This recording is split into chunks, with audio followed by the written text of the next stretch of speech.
Today on The Breakdown, we're talking about one of the biggest deals in our industry that we've ever seen.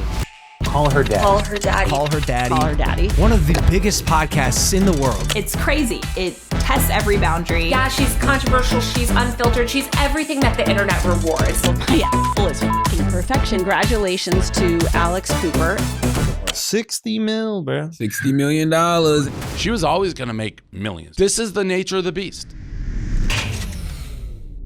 Spotify strikes $60 million podcast deal with Barstool's Call Her Daddy. How does that make sense? $60 million, 3 years for a podcast. This is like an NBA-style contract for someone talking into a microphone. This is insanity. Behind this headline, there is an incredible story. It's equal parts victory for creators as well as it is a cautionary tale. This is where the story gets extremely up. So on this episode of The Breakdown, we're going to walk you through the full story of Call Her Daddy and how Alex Cooper walked away with the show and a $60 million deal with Spotify. And this episode is brought to you by JellySmack, a company that helps creators grow their business. But more on that at the end of the episode. All right, Call Her Daddy, $60 million deal with Spotify. Let's break it down.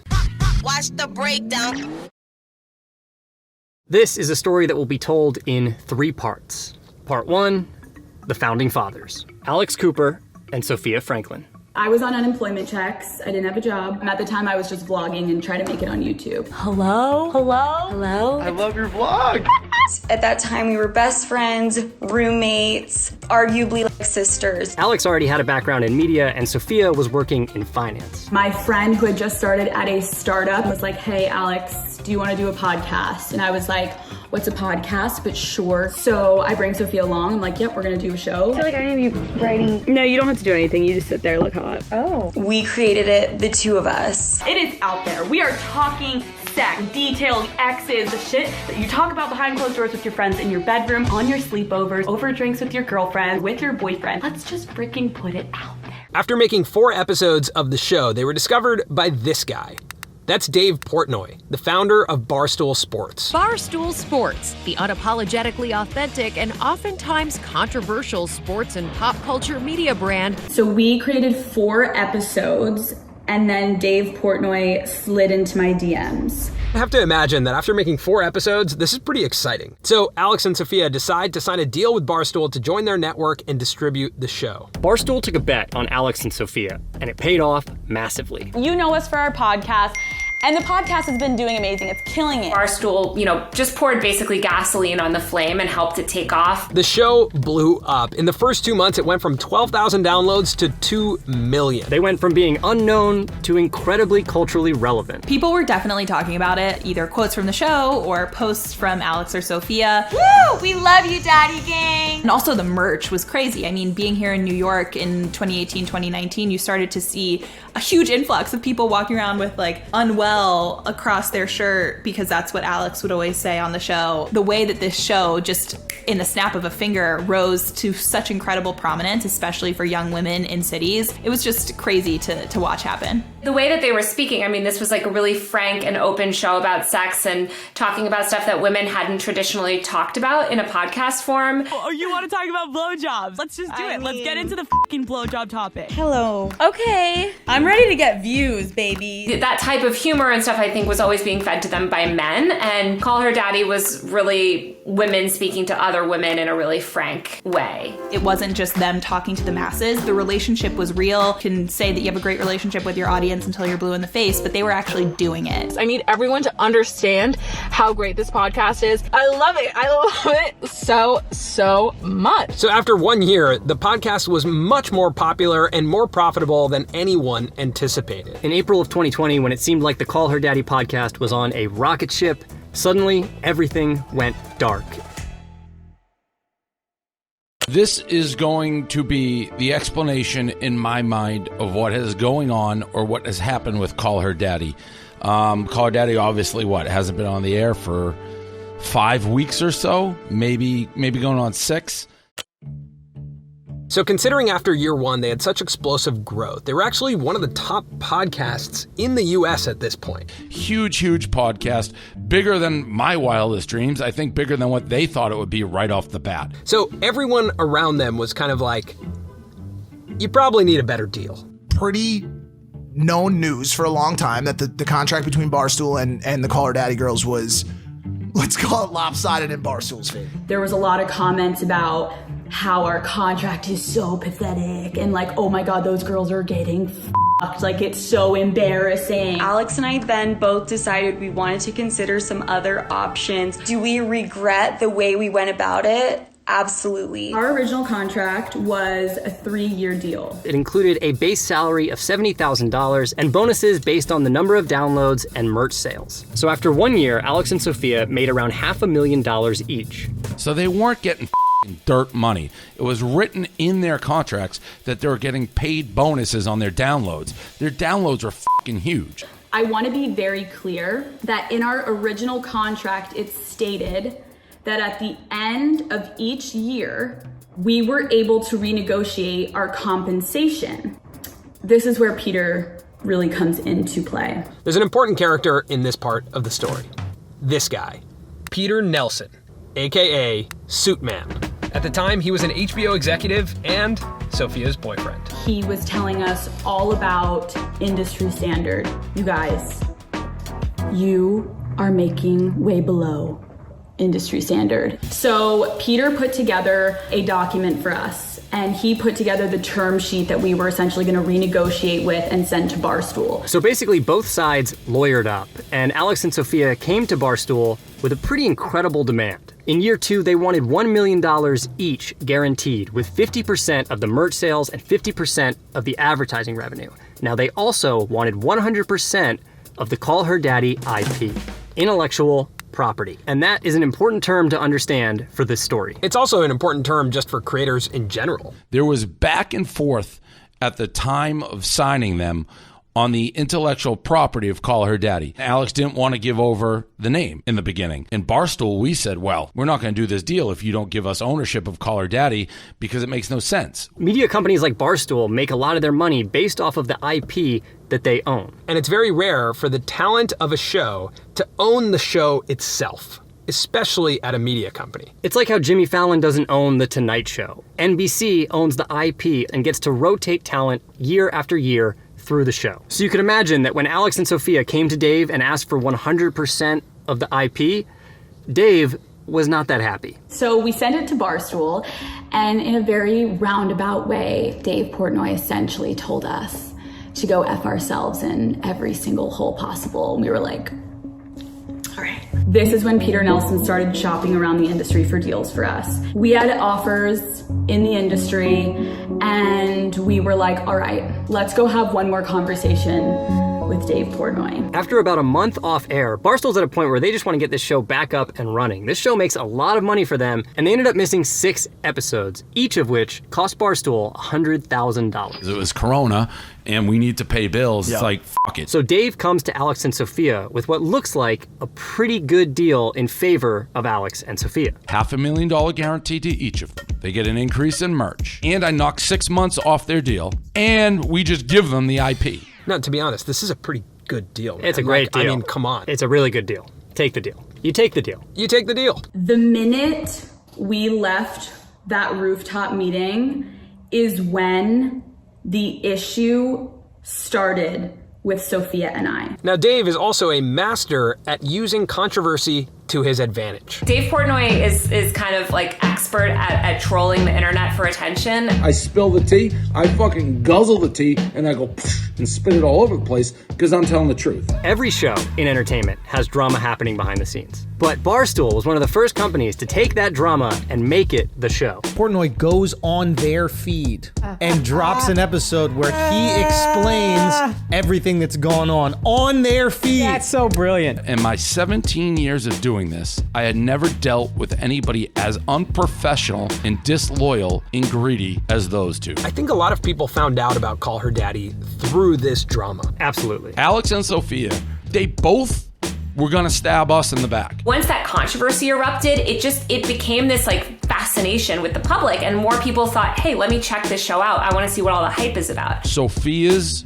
new boyfriend, the suit. He was the one who brought in all these lawyers. We were huge, but that drama just blew it the up in a way that I can't even explain. It was wild. Every trick in the book they were getting ready to use against us to get out of the contract. We have this meeting on my roof deck. I make a deal that they didn't expect ever to get offered. Alex says, wait a minute, we have to stay with Barstool. Sophia says, no. And they get in a fight about that. I found out that Alex had gone behind my back and done something. And I found out it wasn't the first time. And that's why we're here. Now, I know we said they both made $500,000 after year one, but the reality is Alex made $506,000 and Sophia made $461,000. It always felt like Alex was in the driver's seat. I think a lot of people would probably agree with that. Sophia was not necessarily a sidekick, but was somebody who was there to maybe give a funny story here or there, but mostly to serve the purpose of amplifying whatever Alex was talking about. 3 months into our first year, we got raises during Christmas time. After the event at Barstool Christmas party, Dave and Erica called me back in and they gave me a raise. I thought rightfully so. Like, Alex is who I talk to all the time. Alex is who I found for the contract. To me, Alex was the one who's doing all the editing. Sophia was just sort of along for the ride. Alex did not tell Sophia that she was making more money than her. I think I chose not to tell Sophia because of how uncomfortable she was publicly with people knowing I did more. That was a personal decision I made. Eventually, Alex came to the point where she wanted to move forward with the deal with Barstool, but Sophia still wasn't happy with it, and Suitman still wanted to work with her to go shop the show elsewhere. She's demanding that she controls the show. I don't want to be like her employee. We are partners. We've always been that way. We've always been 50-50. Finally, our lawyer was like, you two are so not on the same page, and I cannot go back to Barstool until you two are on the same page. Sophia said, Alex, I hate this deal. What it comes down to is you don't want to leave, and I don't want to stay. And I was like, I'm happy with the deal. All her daddy. It is your now single father, Alex Cooper, back at it again. Alex gets to keep the podcast. What a The girl got f***ing cut. She's out. Fired. Nothing. Sophia decided to go independent and start her own show, Sophia with an F, that she distributed through her own company. It was never about the money. It was never about the deal points. It was never about the IP. You wanted the spotlight. I add more value through my creativity than all of your editing hours combined. My value is more than 50%. Now, part of Alex's new deal was that if she stayed for 2.5 years from the beginning of their original deal, she would get 100% of the Call Her Daddy IP. With 100% of the Call Her Daddy IP, Alex could make a TV spin-off of the show. She could make a dating app. She could make a line of tea. She could make NFTs. Whoa. Probably should and will. But most importantly, with 100% of the IP, she could field offers for the show. I mean, you clicked on the video, so you know what happened. Yeah. Daddy gang. We are now in an exclusive relationship with Spotify. But the question is, why would Spotify pay this much for a podcast? Spotify wants audience, and the reality is that the premium for creators right now is extremely high. Shows like Call Her Daddy can bring paying subscribers to Spotify and keep them around for years. And then once you're in the Spotify app, of course, you're more likely to consume music. You're more likely to make that your primary mode of consumption for podcasts. It's just getting people in the door. Trying to make that amount of money back on advertising alone would be extremely difficult. And that's why Barstool honestly just couldn't compete, and it made total sense for Spotify to buy the Call Her Daddy podcast. I'm shocked that Barstool didn't know none of the IP of the name. Yeah, they gave him that away. That's the thing with Barstool. That's just not their business model. It's extremely rare and unique that a creator like Alex Cooper would walk out of a media organization like Barstool with 100% of the IP. It is incredibly, incredibly rare. I can imagine a bunch of different versions of reality of like the future for myself, not one of them included having the IP to the show that I created for Morning Brew. Certainly I asked, right? Like that was one of the first questions that I asked, and the answer was an immediate no, and a swift immediate no. The mantra I feel like for everyone is just don't sign anything away unless you have to. Like think big, and look, it can make sense to do those distribution deals. Like who knows if Call Her Daddy would have become the brand that it became without Barstool? Probably not, right? Like maybe it would have taken a lot longer. So it can be advantageous to do these big deals and sign a little bit away, but you have to think big and you have to think long term, and you have to retain as much IP as possible, and you have to retain as much control as possible. The value of a lot of these shows is actually in the community. Which is 100% why Dave and Barstool were okay to give up 100% of the IP, because they knew they still had the connection to the community. I'm very happy with the way this deal went down. Now, Barstool retained the rights to sell merchandise as well as create a newsletter with Alex under the Call Her Daddy brand. So Barstool gets to do what they do really well, which is merchandise. They can probably still make a ton of money on the merchandise. Merch can be a revenue stream that is, significantly more than advertising. YouTubers have shown that for years. I think podcasters are going to recognize that as well. So as we mentioned, this is part victory for creators and part cautionary tale. I haven't heard much about Sophia, and I don't know what would happen if they stayed aligned. If you're Sophia, what can you learn from this?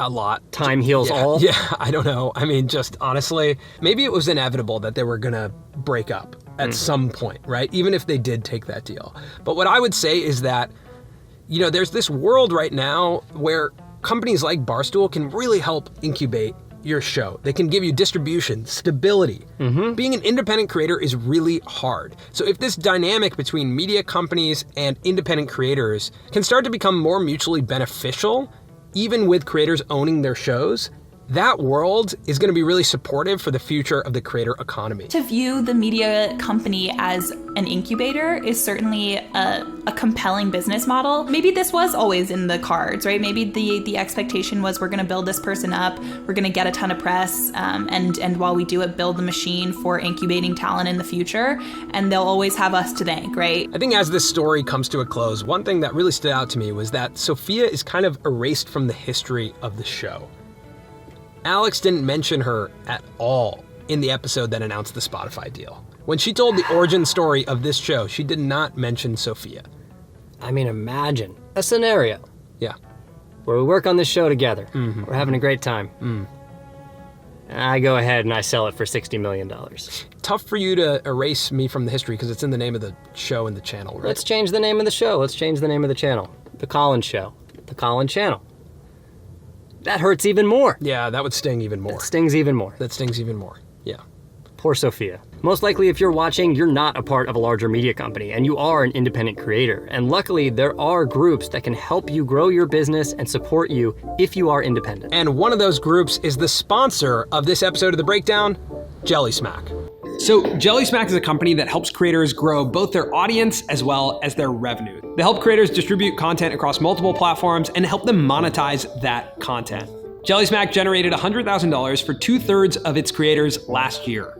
JellySmack is trusted by some of the biggest creators on the platform, like MrBeast and PewDiePie, but they also work with creators of all sizes, like YouTube creators Riss and Quan, who have worked with JellySmack to generate over 2.4 billion views on their Facebook page, as well as a following of over 6 million followers. I actually got the opportunity to chat with Riss and Quan about their journey as creators. What point did you guys realize that this could be a career? So we filmed the video doing like our morning routine while we were still in college, right? And it took off. Once we started being more consistent and we fell more in love with it and we realized it started paying the bills, then we were like, wow, we could actually do this. Yeah. How big is your team? Very small. We are the team. We are the team. That's just been what's working for us. I mean, now I would say JellySmack is our team though, because we talk to them like on almost a daily basis now at this point. You know what I'm saying? So if you're a creator who focuses on making content for YouTube, then JellySmack can take that content, edit it for different platforms, and help you grow your audience as well as your revenue. Not only do they have a full staff of editors, they also have these amazing tools that help optimize the content for different platforms. As a creator, when you partner with JellySmack, they take on all the financial risk, so you can just focus on creating. The reality here is that a lot of creators build really big audiences, but to keep those audiences, they have to spend their time focused on creating. It's hard to focus on distribution, hard to focus on cutting your content for other platforms, but JellySmack can help you do that. And there's a lot of opportunity to gain new audience as well as gain new revenue. So if you're a creator and you feel like you're a good fit for JellySmack, you should definitely reach out to the team there. Just go to jellysmack.com, click get in touch, and tell them Colin and Samir sent you. So that's it for this episode of The Breakdown. Make sure to like this video, subscribe to the channel if you haven't already. Let us know in the comments what your favorite podcast is. What podcast do you listen to just every time a new episode comes out? Check out JellySmack. Their link is in the description, and we will see you next week. Peace. Watch the breakdown. Hello, everybody. Daddy gang, daddy gang, daddy gang. It's Wednesday. Two here. The back at it again. How is everyone? Can we even play any of this? I don't think we can play I don't think we can play any of it. it. I just probably had to bleep all of that Let's out. just tell the story. Whoa. I just picked a random show on the feed. Sex sells, Colin. If sex sells, we're not selling it currently.